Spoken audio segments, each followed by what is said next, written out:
Good morning.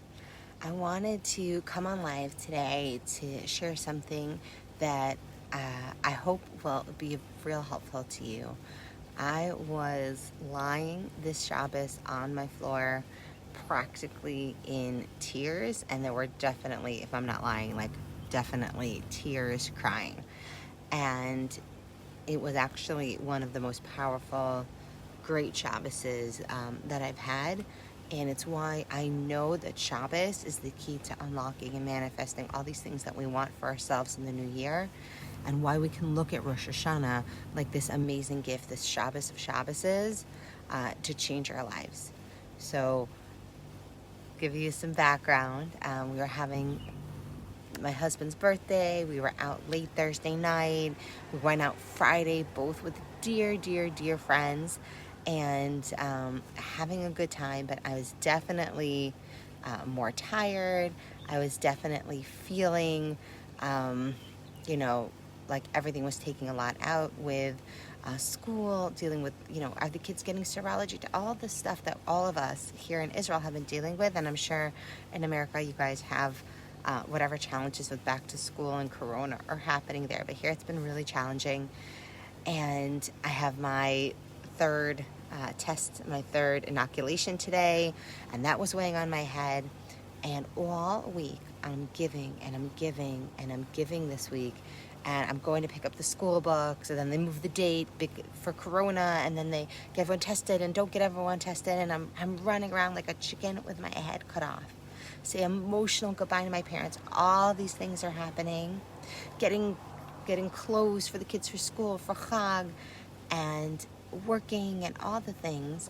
And then I feel like more and more throughout the week, like my kids are just not being done l'chavzchut. They're not giving each other or me the benefit of the doubt. And there's so much judgment going on. And they've been complaining that we're not going to be in our home's not going to be back in our home for Sukkot, etc., etc. It's just so much negativity the end of this week. And I'm trying so hard to like keep the vibes high. And Shabbos morning, Friday night, I'm talking to them about how we can make Sukkot awesome. Like, let's make plans. Let's decide, we didn't really go away up north over the summer because someone broke her arm. So she'll have her cast off. Let's make this Sukkot awesome. I know we're not going to be in our home, but we're going to be here. But what could be great about being here? What do we have access to here that we don't have access to somewhere else? What could we do with what we have to really make it amazing? And they just pooped on my party. And I just felt so unloved, felt unsupported, felt unseen, all the things. And the way they said it also really sucked. And I'm not all my kids, but let's just say I'm not going to name names on social media. So we finished, they kind of apologize-ish, not really. They come back to the table, we sit down, we go through the motions, right? And I'm still, if you're a mother, I'm like torn up. I'm like, I don't understand. What did I do wrong? I'm feeling unloved, unseen, unappreciated, like crap. And also like growing resentment, like what happened to all this love and everything I've been giving, and the school year's coming, and like, is this how it's gonna be? Like, this is worse than Corona was the first year. Like, this cannot be. And it's Shabbos, right? So there's so much food around. There's so many things you can do to distract yourself, to numb, but you can't, there's only a certain level, right? Because you can't go on electronics, you can't do all those things. And I made myself a promise. The reason I'm so passionate about teaching about Shabbat by design and teaching about the potential of Shabbos is for these moments. So all these things happening, and I used the tool that I teach, which is, if I had to say, thank you, this is happening, thank you that my kids are acting out with a ton of pain so that I can. And I just lay on the floor. I got in my like yoga clothes. I lay on the floor on my mat, and I just started stretching and just started releasing and crying. And everyone kind of had ignored me, and they'd gone to take a nap, and I was feeling super vulnerable. And I said, like, Hashem is with you. Like, this is Shabbos. You have an extra neshama. Hashem is here. If this is happening for a reason, what's the reason? Why?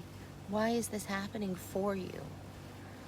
And I realized that it's for me to recognize that all the pain I was feeling about their rejection, about their lack of excitement, I felt like they were rejecting me. I felt lonely. I felt like unsupported, unseen, unappreciated, all those things, right? And I made all these salads, right? And I did all this hard work and all the food, and they all just got up from the table and clean up, and it was all one picture.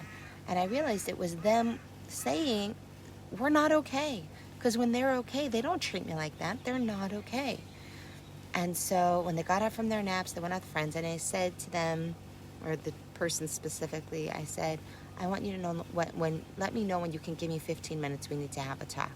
And the person kind of rolled their eyes and walked away. And I went and I talked to two good friends, and I let it out somewhere I felt safe, that it could be heard, because it's Shabbos and I have time to sit face to face with somebody, social distance, and just share, and to hear that they're going through the same thing, or that they've been through that with a kid. And okay, I'm not broken, I'm not alone. And this is what Shabbos is about: resetting.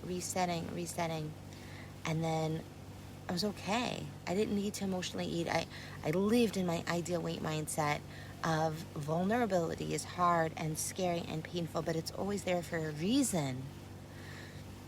And so Saturday night, this kid comes over to me, and he's like, okay, I'm ready to talk. So we sat down, and all this stuff poured out. And I started up with, I feel like you're just not judging me favorably. Like, everything I try to do or say, you're trying to see it as selfish or this. And he's like, actually, I feel like you've been judging me lately, and I'm doing all these behaviors, and I feel like you don't trust me anymore and all these things, because I said, I see you doing that. It's not that I don't trust you. It's that I'm worried for you. You don't do those things when you're okay. You're out with friends. You're eating healthier. You're not grabbing things all the time. Like, I'm concerned about you because it looks like you're not okay. It's like, I know I'm not okay. And so then we talked about why he wasn't okay and what was happening. And I shared with him how I wasn't feeling okay with everything happening. And we had a moment. And then I said, but this is what I've learned in life, is that whenever we're not okay, if we don't turn to the food and the screens and the easy numbing, we find within ourselves the resilience and the resourcefulness to say, I'm not okay, but I could be. If I have this hard conversation, if I look inside and say, hey, I'm really not acting in alignment with what I want. I really want a more loving marriage. I really want a more loving relationship with my kids. I really want more fulfillment in my career. Then we don't need to numb with food. And during the week, it's so hard to be vulnerable and keep that open while we're going through the day-to-day grind. But that's what Shabbat is for, that God is with us and sitting with you and holding your hand. And I kept repeating to myself, B'Shem Hashem, Mini Michael, Mismoli Gabriel, Mafane Oriel, Machorai Rafael, Al Roshi Shechinat El, that literally you're surrounded all the time with unconditional love, with support, with appreciation, with everything you need. You're worthy. But we have to stop. If you're working so hard at this subject and feeling completely unsuccessful, like you're letting us down. And I know I said, you and I both know I felt that with my weight loss, but I didn't bring that up. But I said I felt that in business. I felt that in so many ways sometimes. And what I've learned is I'm not the problem. I have a great work ethic. It's not that I'm not putting in the work. It's crawling and working harder and harder at being the best crawler and never learning to walk. Because you just think that if you just crawl hard enough, walking will happen. And realizing that there's a skill in walking that you don't have. You don't have this skill to do this thing you want to do. There was skills I don't have and I didn't have that I got. And I thought that if I kept doing this other thing, this skill would come from that. And it wasn't true. And it was humbling myself to say, hey, I don't know how to do this. I know how to do all these other things and I can do them really well and I can work really hard at them, but they're not getting me this thing. who can I learn, who can build me a bridge, who can show me how to do this thing well. So I can work hard at it and then master it, and I'll fail, but I'll get it if I know I'm working on the right thing.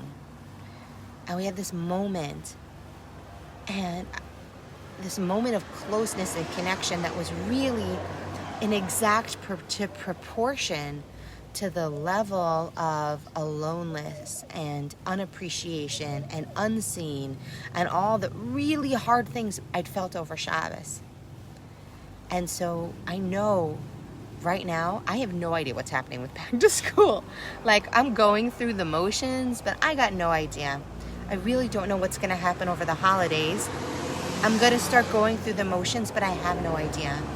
But what I am going to do, and what I urge you to do, is to stay vulnerable and realize that anytime we're feeling that level of uncertainty, if we approach it with this kind of faith in God, that it's happening for us. What can I learn from how this is unfolding?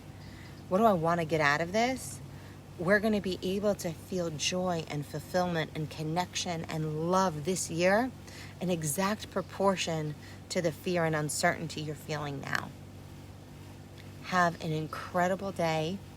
And if you haven't joined our Shabbat by Design community, I welcome you to join the free Facebook group, start getting coaching, and continue to see Shabbat as this place to crack open the potential of your life, especially coming into Rosh Hashanah and beyond.